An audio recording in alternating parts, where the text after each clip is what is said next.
for the presentation. So shall I start the screen? Yes, you can share the screen.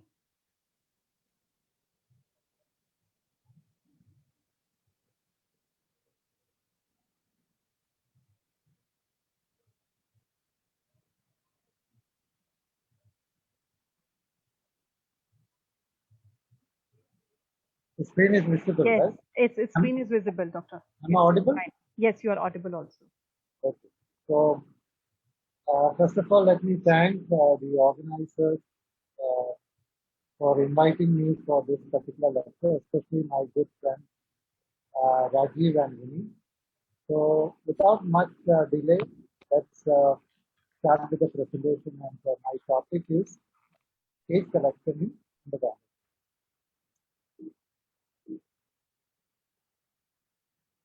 So let me start the presentation like this.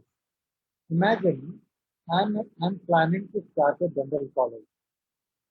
So I'm looking forward for a better outcome from my dental college in terms of revenue, in terms of productivity from the students.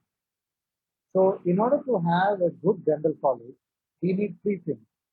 Number one, we need good infrastructure. So I have a lot of money.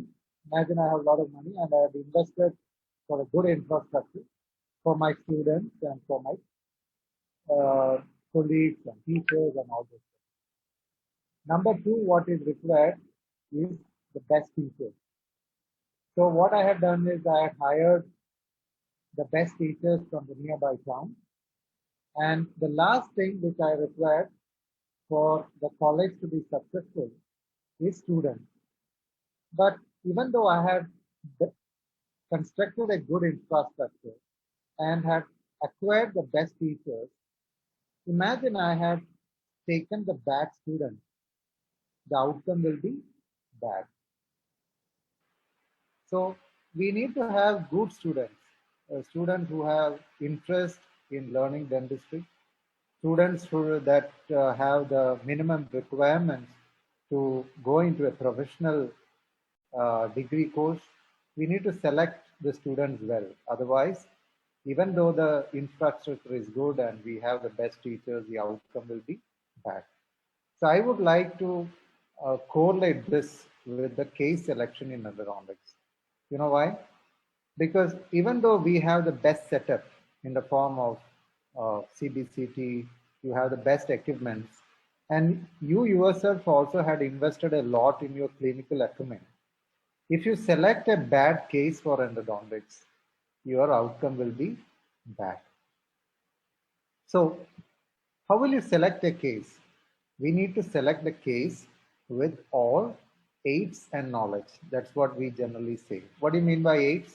Aids include the vitality testing machines or gadgets, the mouth mirror, the radiograph, the periodontal probe, all those things. Make use of it and apply all the knowledge what you have and combine these two, and then you come into a good case selection.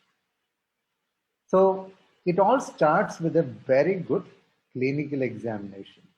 And the clinical examination should always begin with a good, simple diagnosis or in the form of listening to the patient. You listen to the patient, the diagnosis will be very easy. So once the patient had told us the chief complaint and the necessary things what the patient would like us to be communicated, then we ask certain questions to the patient in the form of which tooth, how long, the type of pain, the duration, when it pains, the aggravating factor and relieving factor. These are mandatory questions that we need to ask if the patient is coming with some pain or some sort of tooth decay, which will help us to do a better diagnosis and case selection. In addition to these questions, we need to palpate the tooth and the vestibule, both buccal and lingual vestibule, and probably you need to percuss the tooth also. So palpation, you can use the index finger, both buccally and palatally or lingually, in order to help us understand whether the pathology had affected the periapical tissue. Percussion, do not try to take a mouth mirror and percuss the tooth directly. Instead, you can again make use of the index finger. Just press the tooth from the occlusal aspect. If the patient is having pain, that indirectly means that the periodontal ligament is inflamed. You don't need to tap it anymore with the mouth mirror. So if you tap it directly with the mouth mirror, most of the time the patient may get exaggerated pain response, and that's not a good thing that to be practiced in a dental setup. So this is a very brief introduction of clinical examination. To summarize, I would say we always listen to the patient first. Then we ask these 7 questions to the patient, and later we go into palpation and percussion. I'll be discussing a little more in detail about the clinical examination in the coming slide. So once the clinical examination is done, then we go into the diagnostic test, and we generally call it as pulp vitality test. So the most commonly used pulp vitality tester are the EPT, the heat test, and the cold test. So these are the pulp vitality assessment gadgets what we have for a very long time. But the question is, what do you mean by vitality? Vitality actually indicates the blood supply, right? But are we assessing the blood supply with these things? If you look into thermal test, it assesses the nerve supply. If you look into EPT, it also assesses the nerve supply. So it is not a true vitality tester. Instead, it is actually assessing the nerve supply of the tooth. Now, this you need to understand that if there is an inflammation, the blood vessels will get damaged much faster than the nerves. So if there is a tooth inside the pulp, there is an inflammation which happens in acute irreversible pulpitis. In a real scenario, what will happen is the blood vessels will be damaged in a much faster pace, and the nerves will be still present. So if you use these gadgets in the form of thermal tester or EPT, it may show a positive reading, but in reality, the blood vessels might not be there, and we generally end up in a wrong diagnosis. So this is the limitation of the current vitality tester in the market. So ideally, we need to use something called pulp oximetry or laser Doppler flowmetry in order to assess the true vitality of the tooth. Then why it is called pulp vitality tester? In majority of the colleges, teachers and students or postgraduate used to say we are assessing the pulp vitality with the heat tester and EPT. Ideally, it is wrong. We should not say it as pulp vitality test. Instead, we should call it as pulp sensibility test. So this is a change in the terminology. I would like all of you to follow. Instead of pulp vitality, we call it as pulp sensibility test. So you can call it as pulp vitality test if you're using the laser Doppler flowmetry and pulp oximetry. So once the vitality test or the sensibility test is done, the third part of the diagnosis is radiographic examination. If you really want to understand how to interpret a radiograph in an endodontic perspective, I would highly recommend all of you to watch the video which I had uploaded in my Facebook page, Jojo Couture. I had systematically illustrated how to approach a radiograph and how to go about with the findings and diagnosis with a lot of clinical pictures and diagnostic terminology. So I highly recommend all of you to just watch that video in my Facebook page, Jojo Couture. But coming back to the presentation, I would say radiograph will help us to confirm the periapical diagnosis. We can assess the periapical diagnosis with palpation and percussion, but radiograph is something which shows that there is some infection towards the root apex. So periapical diagnosis can only be done with a radiograph. But in certain cases, two-dimensional radiograph will not give a better result. For example, in this case, you can see a big lesion or a radiolucency towards the middle third of the root. So we don't get a clear idea what could be the reason for this. So a CBCT is taken, and which this has clearly shown that there is an internal resorption, and the resorptive lesion is communicating with the palatal surface. So in certain cases, we need to go for advanced radiographic modalities in the form of CBCT to come into a correct diagnosis. You should also be aware about the diagnostic terminologies which came up in 2008.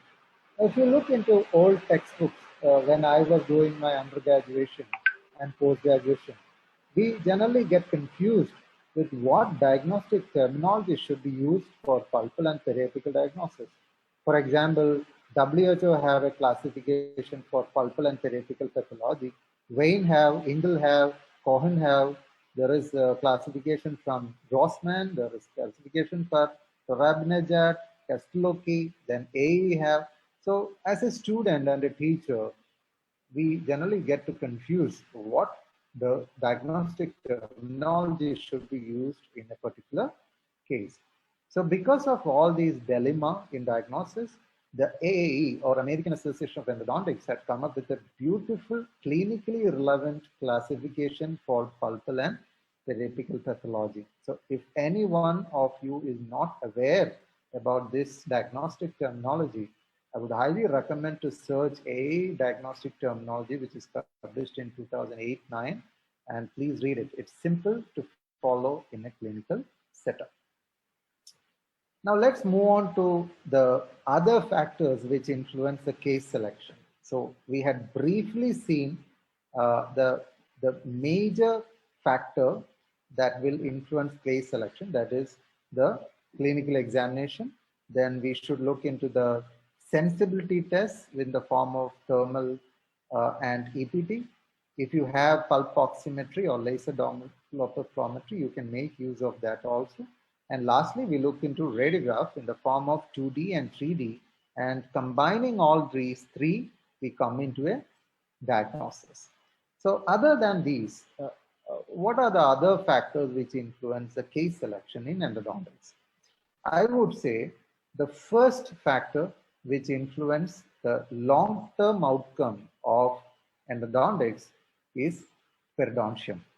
You may be wondering, me as a restorative dentist and endodontist, saying the first factor which influence the outcome of endodontics, or something that will influence the case selection in endodontics, I have put the first factor as periodontal factor because I respect periodontium. Many people overlook periodontium. They look only onto the tooth. They do not look beyond the tooth, what is supporting the tooth structure. So it is very important that we assess the periodontium. For example, in this case, you can see a halo-like radiolucency around the molar. And ideally, this is a classic vertical root fracture. A vertical root fracture is a fracture that originates from the tip of the root, that is from here, and it travels towards the coronal portion. That is called a vertical root fracture. Now, that is why I always insist to walk the probe around the tooth before you come into any sort of diagnosis. So here you can see I'm walking the probe, and you can see at the middle portion of the buccal side, you can see the probe is going almost close to 9 mm. And this is a classic sign of isolated pocket. And one probable reason for these isolated pocket is vertical root fracture. So it is very important that all clinicians should have a very good periodontal probe. And the first instrument that should go into the patient mouth should be a periodontal probe, nothing else. Now, if you are not using the periodontal probe as the first instrument for case selection, you may go wrong in periodontium, you may go wrong in endodontics, you go wrong in restorative dentistry, and probably many more.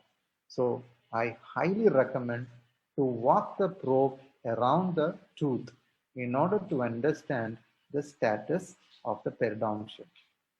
So if you look into perio, you can see perio have direct correlation with endodontics. So you have the primary endodontic lesion, you have the primary perio lesion, and you have the combined lesion. So let's discuss this combined lesion. The combined lesion can either again be subclassified into two. That is a primary endodontic with secondary perio. That means the cause is endo and indirectly it had affected the periodontium. The second is primary perio with secondary endodontic involvement. That is, because of the periodontic lesion, the pulp was affected from the lateral canal and the periapical foramen, and that is called a primary perio, secondary endo. These are true combined lesions. Now, out of these two, which is more difficult to treat, I would say a primary perio with secondary endodontic involvement is a very difficult case to treat. So let's see a few examples. Here you can see a primary perio, secondary endodontic involvement. So the tooth is tested non-vital in the pulp sensibility test, and the reason for the non-vitality is a primary periodontal involvement. So the lesion had already involved the periapex, and the bacteria and other things had traveled from the periapical foramen to the pulp and resulted in pulpal necrosis. So obviously we need to take the opinion of the periodontist first before we start the endodontic case, because sometimes this tooth won't be able to be saved by a periodontist. So if you are not taking into account of the periodontal opinion, you are only looking into endodontics. What happens is you do endo and later the periodontist are saying, yeah, this tooth cannot be saved. What's the point in doing the endodontics? So it is very imperative that we take the opinion from the periodontist and then start endodontics unless there is an emergency. There is another, this is the access opening which I had done in this case.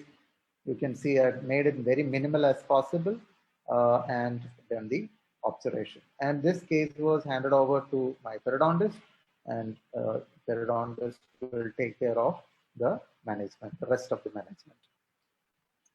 This is another case. You can see a huge lesion towards the palatal aspect, palatal root in relation to the palatal root. And if you look at the coronal tooth structure, you can't find any radiolucency. That means the tooth is intact. And why there is a lesion here? The patient is diabetic. And this is also a classic primary periodontal, secondary endodontic involvement. So here also we have to do a good root canal treatment after consulting with the periodontist. And this is the observation which I have done, again given the patient to my periodontist.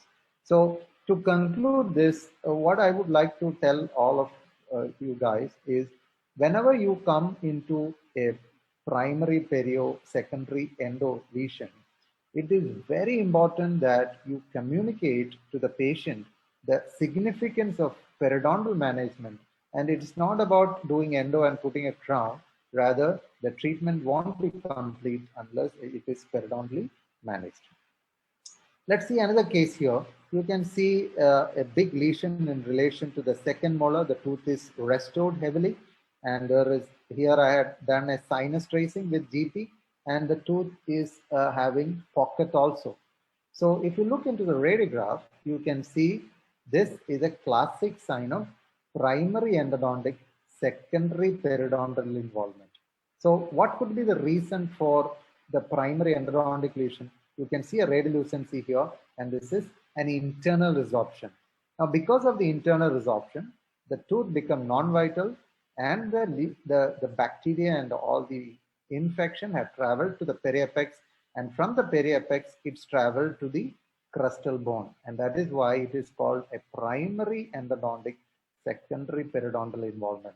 So the question is, do we need to consult our periodontist in order to proceed with the case? I would say no, because this is a primary endodontic, secondary periodontal involvement. So if you do a good endo, almost 90% of the case, in my experience, the periodontal pocket will heal. So you don't need to take the opinion of the periodontist before we start the case. but it is imperative we inform the patient about the probable prognosis of the case in terms of periodontium, and you can start the case for a good endodontic. So here also this is a C-shaped canal. I had cleaned and shaped it well. You can see after the obturation, it looks like a C and was filled. I have a follow-up of this case. It undergone beautiful healing without any periodontal treatment. So that's about the periodontium. So always remember this, the case selection, it starts with good periodontal examination, and the first instrument that should go into the patient mouth should be a periodontal probe and nothing else. Now, once the periodontal examination is done, the second part is endodontics. So the second aspect only we look into endodontic perspective. Now, in endodontic perspective, what all we look? We basically look for pulp canal obliteration and fractures. Okay, so these are the two things what we basically use. So here you can see the root canal is not traceable. I'll show you another picture. You can see here, you can see pulp canal obliteration towards the middle third. So this is something that we need to look. In addition to this, I want all of you to go through the American Association of Endodontic Case Difficulty Assessment form and the guidelines. I want all of you to download this form, and this form had divided the endodontic cases into minimal difficulty, moderately difficulty, and highly difficulty. So you just take a case and tick, tick, tick like that you go, and finally you get an idea whether the tooth is minimal difficulty, moderate difficulty, or highly difficulty. So this have to be assessed in endodontic standpoint. This is another case. You can see severe pulp canal obliteration. Someone had done an access cavity already, and you hardly find any radiolucent line in the form of canal. So this is after the management. This is a very highly difficult case in terms of endodontic perspective. Other than that, we look for fractures. I told you that also should be assessed in an endodontic perspective. Here you can see vertical bone loss, root canal treated tooth, incomplete root canal treatment, but you can clearly see a vertical bone loss here. So what could be the reason for vertical bone loss? This vertical bone loss will result in isolated pocket. That's the importance of walking the probe. So I was suspecting a vertical root fracture here, and as correlating with the clinical finding, when we looked under the microscope, you can see the fracture line there. So there's no way we can save these teeth or tooth. It is better to inform the patient and go for extraction. Other than vertical root fracture, we should also look into the fracture towards the crown. Now, let me make it very clear. There is a huge difference between vertical root fracture and the fracture line syndrome. That is, vertical root fracture originates from the tip of the root, whereas the cracked tooth syndrome originates from the crown of the tooth. So it is originating in two different directions. Or the point of origin is, one is towards the crown, that is the cracked tooth syndrome. The other is the point of origin is towards the tip of the root. So it is very important in a clinical perspective. We need to diagnose this because it will influence the treatment outcome of endodontics. Even if you do a good treatment, if there is a fracture line, it will fail. So what you can do is you can inform the patient, you take a photo and tell the patient there is a fracture line, but we will try our best to remove it and probably go for a biomimetic adhesive post-endodontic restoration to minimize the progression of the fracture. So the take-home message of this is, whenever you see a fracture line in relation to the crown or towards the root, you're suspecting something towards the root, it is important to inform the patient about the same because it will directly affect the treatment outcome, even if your periodontal treatment and endodontic treatment is done to the mark. Another beautiful way to assess the fracture line is transillumination. Now, if you don't have a transilluminator, you can make use of the light cure unit, what you have in your office. It will clearly show whether there is any crease line fracture that happens towards the crown of the tooth. So we had discussed the periodontal aspect, we discussed the endodontic aspect. And the third factor which influences the case selection is the restorative aspect. Now, this is also something that we all overlook. Now, many clinicians are very much bothered in doing endodontics. And what they do is they start doing endo, and when they recall the patient for a post-endodontic buildup, they may be thinking, how I'm going to restore the tooth? Now, that's the question that we need to ask before we start endo. So that's why I always recommend to look for the restorability of the tooth before we start endodontics. And restorability is a very vague term, to be honest, because a pit and fissure is a restoration, and implant is also a restoration. So restoration is a very broad term, and you need a very good knowledge in order to assess the restorability of the tooth. So is these tooth restorable? In a normal setup, these are not restorable. You can see it's heavily damaged. You can see another case here, a big gingival polyp, subgingival lesion. There is hardly any tooth structure remaining. So if you're not good in handling these cases in the form of isolation, in the form of clinical skill, knowledge, and all those things, it is better to extract the tooth and put an implant. Okay, so it is important that we look into how we're going to restore the tooth before we start endodontics. See, the first case is the radiograph is this, and this is how I managed it. I had taken a good isolation and put a post and built up. This tooth is surviving for probably around more than 4 years now. But these cases cannot be done in a regular setup. You need to have the backing in the form of instruments, gadgets, skills, and all those things in order to perform this.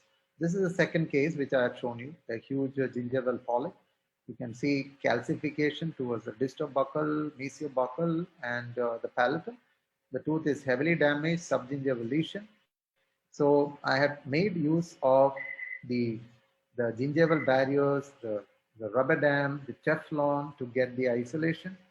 Had done a good pre-endodontic buildup, identified the mesiobuccal, 1, 2, distal buccal and palatal, and put a post and build up. This radiograph of it. So this procedure cannot be done by all. So that's why I said you need to look into the restorability of the tooth. Here there is a case, but there is a limit in which we can look into do the restoration. We can't do hierodontics because that will end up in a bad prognosis and it will affect the further implant placement. So this is a case in which the tooth is, there's no point in which you can assess any form of restoration. So it is better to extract it. There's another case here, look at, you can see it's heavily damaged, so better to extract it. There's no point in doing re-root canal treatment and all those things. Here also you can see a third molar, huge lesion. There is hardly any tooth structure on the coronal portion. If you look into clinical picture, is this tooth is savable? In my perspective also, this is not savable because it doesn't have any attached gingiva towards the buccal aspect. So if you don't have attached gingiva to the buccal aspect, it's very difficult for the periodontist to do a crown lengthening procedure. There are ways to do, create the attached gingiva in the form of apically repositioning flap and all, but it's very difficult to perform that in the third molar region. So in this case also, I would highly recommend to extract the tooth rather than doing endodontics. So as a take-home message for the third criterion, I would say endodontic treatment is meaningless if later the tooth is extracted, and approximately 10% of the teeth referred to me are not restorable or need some form of periodontal treatment to make them restorable. The fourth factor, other than the primary three factors, which are the perio, the endo, and the resto, the fourth factor we should look is the occlusion. Again, this is something that we all overlook. We don't do any occlusal assessment before we start the endodontics.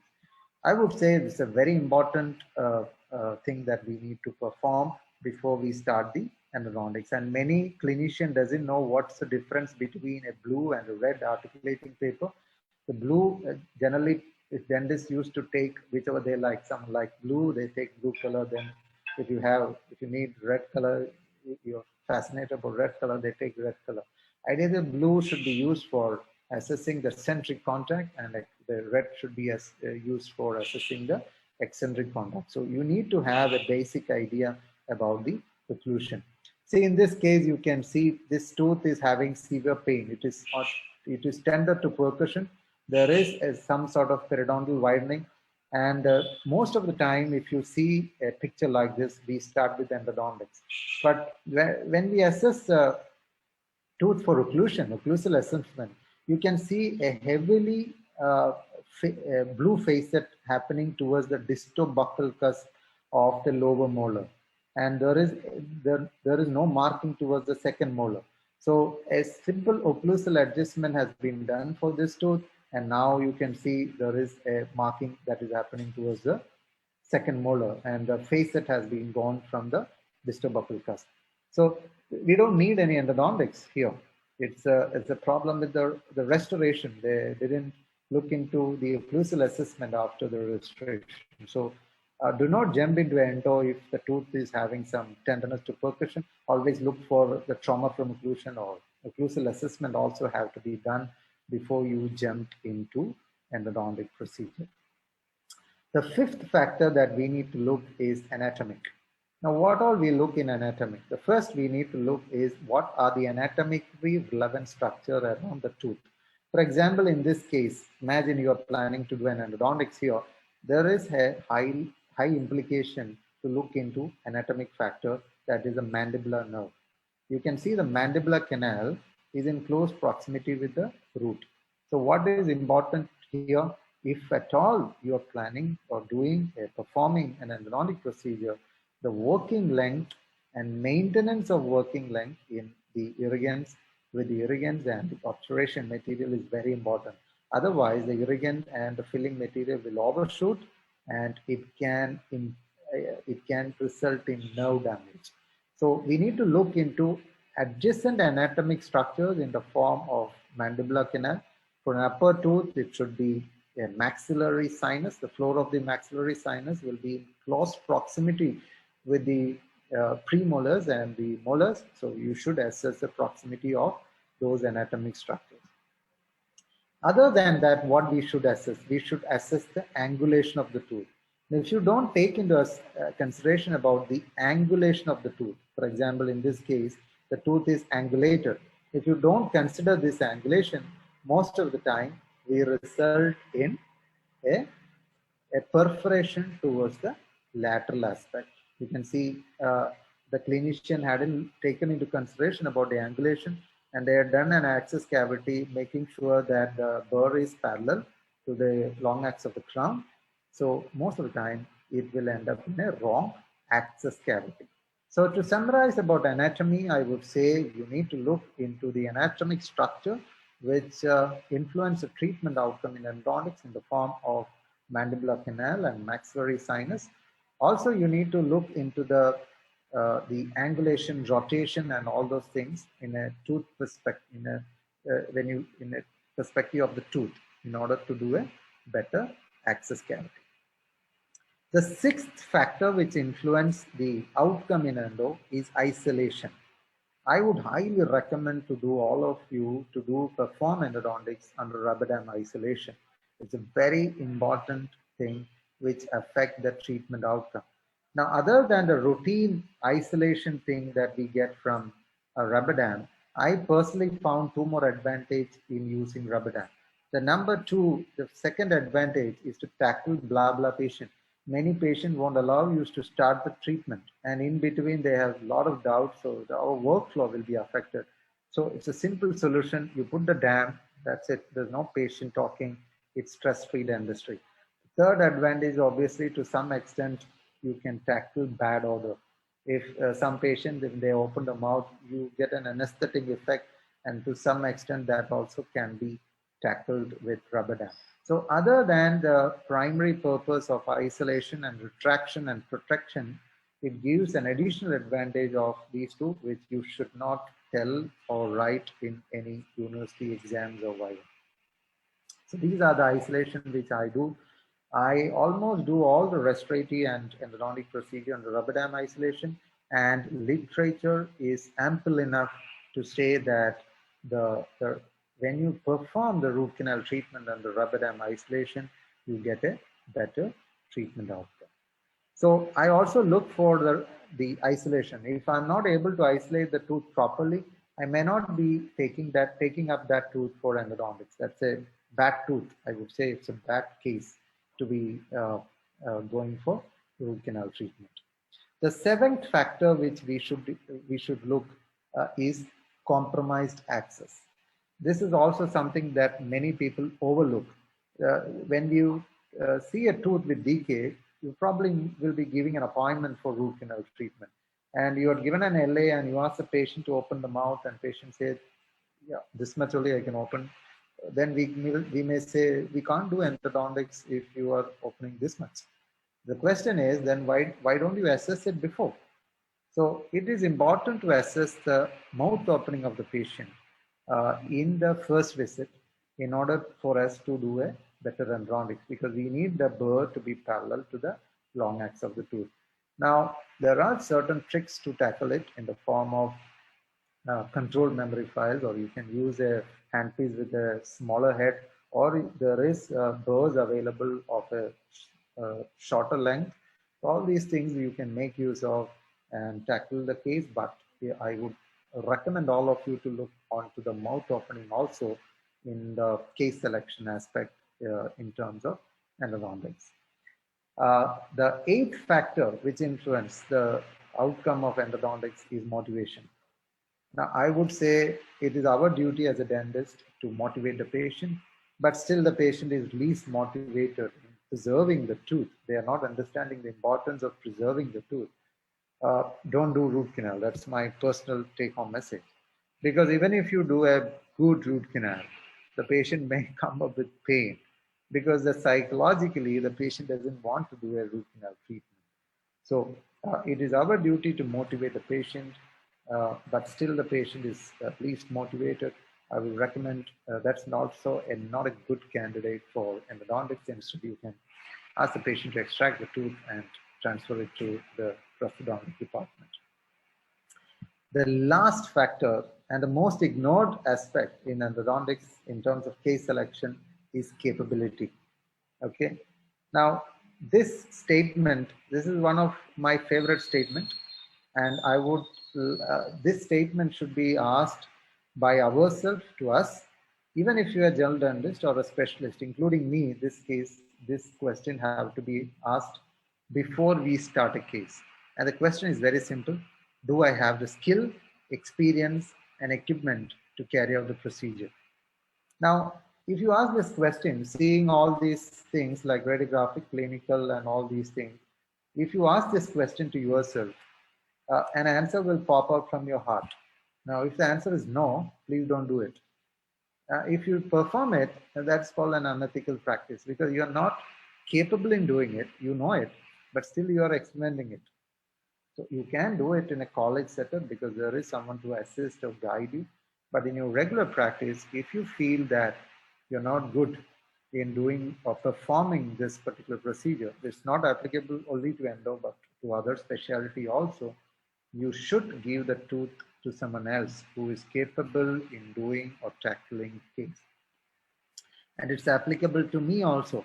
Sometimes I may have the skill and experience. For example, if I'm going for a consultation and I have a very complicated anatomy, I have the skill because I can carry my skill. I have my experience. I can carry the experience to one clinic to other clinic, but I won't be able to carry the equipment, certain equipments to the other clinic. So I would say that's not a good case for me. So it's very important you ask this question to yourself. That is, do I have the skill, experience, and equipment to carry out the procedure? If the answer is no, please don't do the case. And that's not a good case for you. If you don't want to give it to someone else, it is better to extract the tooth other than complicating the tooth and suffering. It will be a suffering for the patient at a later point in time. So, which all case I would say to be given to a specialist. These are my take-home message of the last factor, that is the ninth factor, that is capability. whenever you see lower bicuspids, because bicuspids, low bicuspids, we generally call it as enigmatus tooth, because it have a peculiar anatomy of single root canal dividing into 2, 3, or 4, or even 5 root canals at the middle and apical curve. So whenever you have lower bicuspids with these morphology, it's better to give it to someone else. The C-shaped canal configuration, very difficult to clean and shape and obturate three-dimensionally. You need thermoplastic obturation, you need magnification, you need ultrasonic tips, you need irrigant activation devices, and many more to tackle it perfectly. So this is another candidate that you should be cautious in taking up. Number 3, retreatment. See, retreatment is a very broad term. Retreatment includes not only, it's not about removing the gutta perca, but also it involves perforation management, calcified tooth, ledge management, there will be separation of instruments, and many more. So retreatment is also something that should be asking yourself about your own capability in doing it. If no, it have to be given to someone else. Root resorption, internal, external, cervical, there are many types of resorption.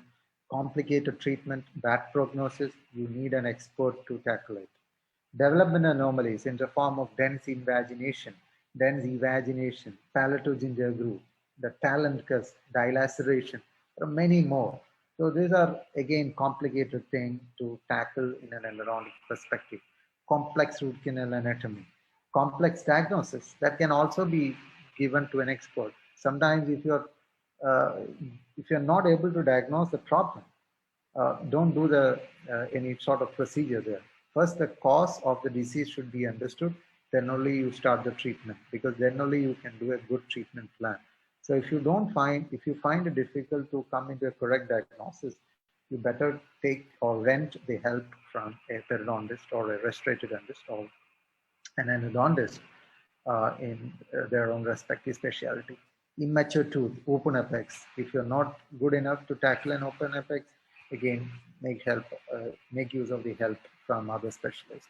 Large periapical lesion. You should be very cautious when you deal with large periapical lesion, because sometimes it could be non-odontogenic, and you need to do further investigation in order to truly understand the true pathology behind those such lesions. So I would highly recommend to take a second opinion if you find a large, huge lesion in relation to a tooth, even if you found an endodontic significance in relation to that particular tooth.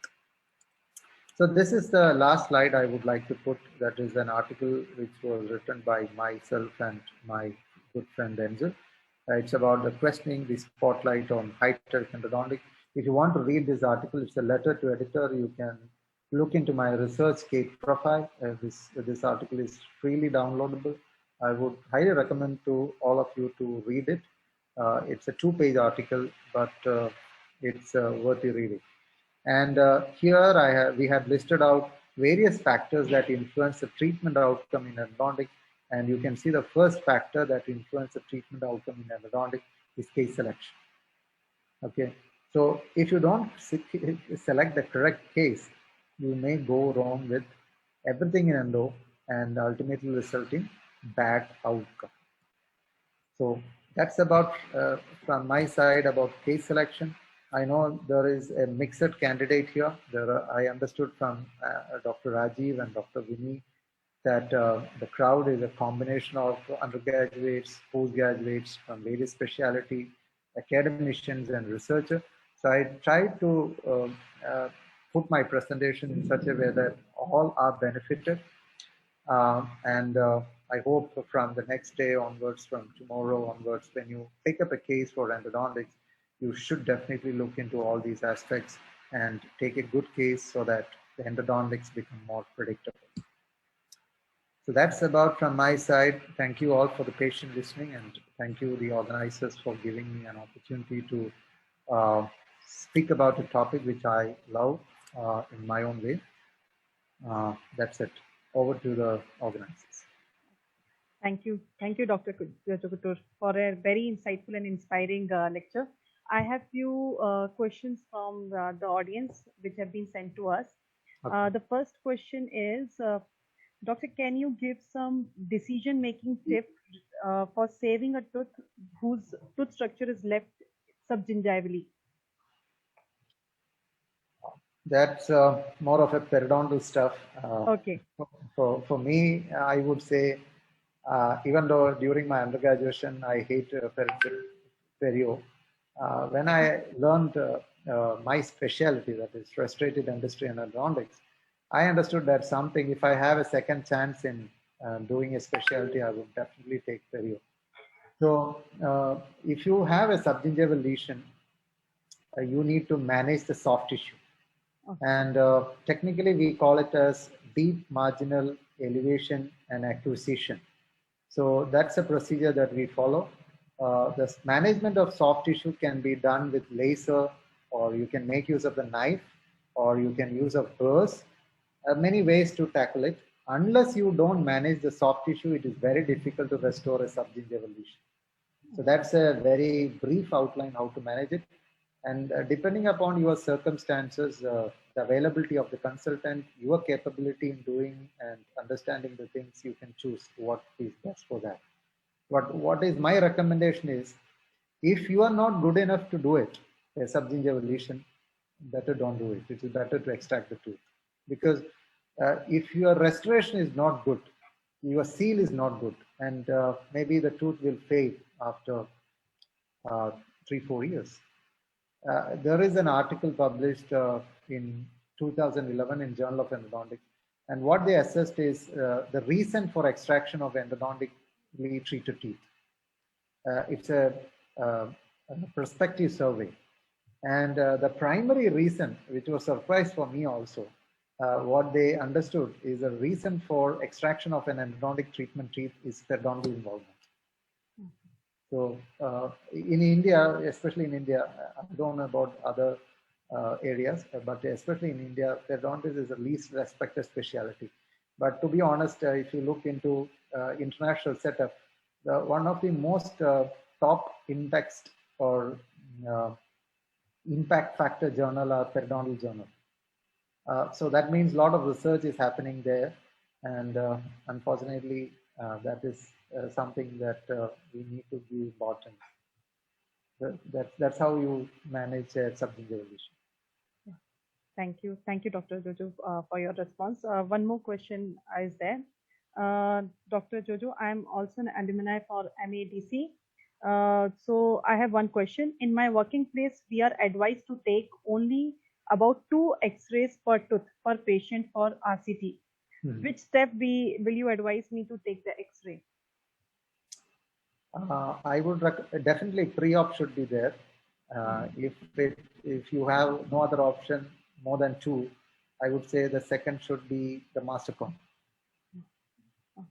Okay. Thank you, doctor. One more question is there. How do we manage a primary endo and secondary perio lesion with tooth that has lateral canal?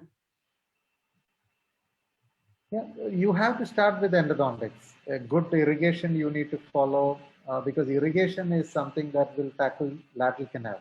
And no clinician won't be able to put a file into a lateral canal, because lateral canal runs perpendicular to the primary canal. So what helps us in tackling lateral canal is irrigants. So make use of the irrigants, make use of the adjuncts in irrigants like activation and many more, and do a good obturation, and lateral canal will be addressed. And most of the time, primary endo, secondary perio lesion will heal without the help of the periodontics. Thank you, doctor. One last question. If I get to see a case where obturation is quite short, in which cases can I leave a previously treated root canal treated tooth without any treatment? If there is no lesion, very simple. If there is no lesion and the patient is asymptomatic, why do you need to touch it? Because the body had tried to balance it. So, you know, body have an amazing ability of tolerance. Even if you do some mistake, most of the time body will tolerate. Now, if the body is happy with that, why should we intervene? Okay. I think one more question is there, Dr. Jojo. Is there any chance of attempting a root canal treatment for a vertical root fracture tooth? I highly don't recommend it unless you are doing in college. If you are doing in college, you can do it because in a private practice, it's not something that can be guaranteed. There are techniques to perform it because vertical root fracture actually originates from the tip of the root. You should understand the difference. There is a difference between, as I mentioned in the lecture, there's a huge difference between vertical root fracture and cracked tooth syndrome. Cracked tooth syndrome always originates from the coronal portion of the tooth and it travels to the CEJ and it may or may not cross the CEJ. Whereas vertical root fracture is very tricky because it originates from the tip of the root and it will never cross the CEJ. So it's very difficult to pick up vertical root fracture in a clinical perspective, but you can pick cracked tooth syndrome in a clinical perspective. So I don't recommend doing any sort of procedure if you diagnose a vertical root fracture. There are techniques like you can embrace the tooth with an orthodontic band, or you can give a bonded restoration. But this is not something that can be given a predictability. So I don't recommend that in a clinically if you're doing a private practice. But yes, even I am attached to academics, and sometimes you need to do some case. You can try that these techniques. But to be honest, I don't recommend it. Okay. Doctor, one more question is there. Do we have to do? And yes, excuse me. There is one more technique that you can intentionally extract the tooth. Okay. And use some cyanoacrylate gel and put it back. That's also a technique that can be done with for vertical root fracture.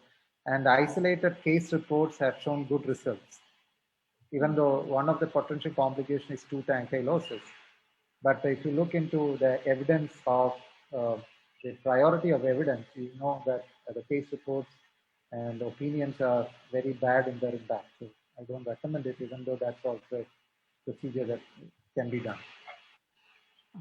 Thank you, doctor. One question is, do we have to do S&C first before continuing with period treatment for perioendo lesions? I didn't get that.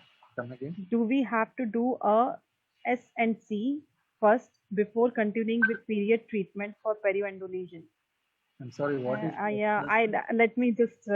I'm also S and. We'll just put the message to the person to write the question again. But one more question is there. We'll go to the next question. Doctor, when should we opt for retreatment or extraction for a root canal treated tooth? I told you that's a huge topic. You need to look into restorability. You need to look into capability. You take into consideration about all these factors, and then we assess whether you can do it. That's how you select it. There is no simple way to say, okay, this tooth can go for a re-root canal treatment. We can save it. You need to look into many factors if you want to save a tooth which is failed in primary endodontic procedure. I can speak for an hour for that. Case selection and retreatment. Okay, thank you, doctor. We'll just wait for the moment. Let the patient.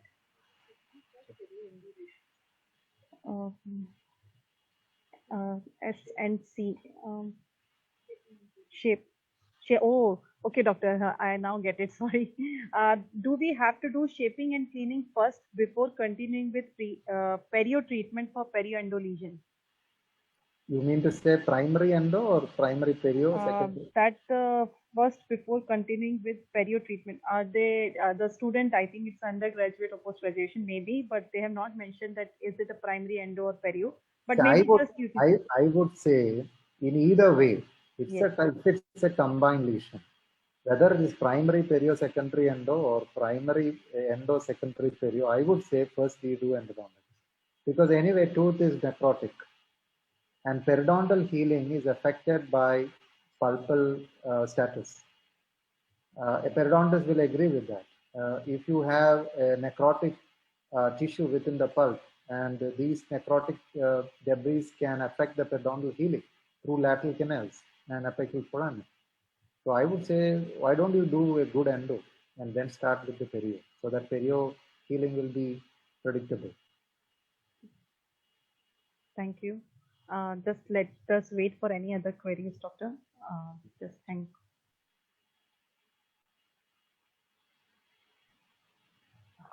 So that was coming to an end for our session for today. Dr. Jojo, thanks a lot for your lecture. It was really very insightful, and your immense research and your depth of understanding of endodontics and your ability to present this presentation with us is remarkable.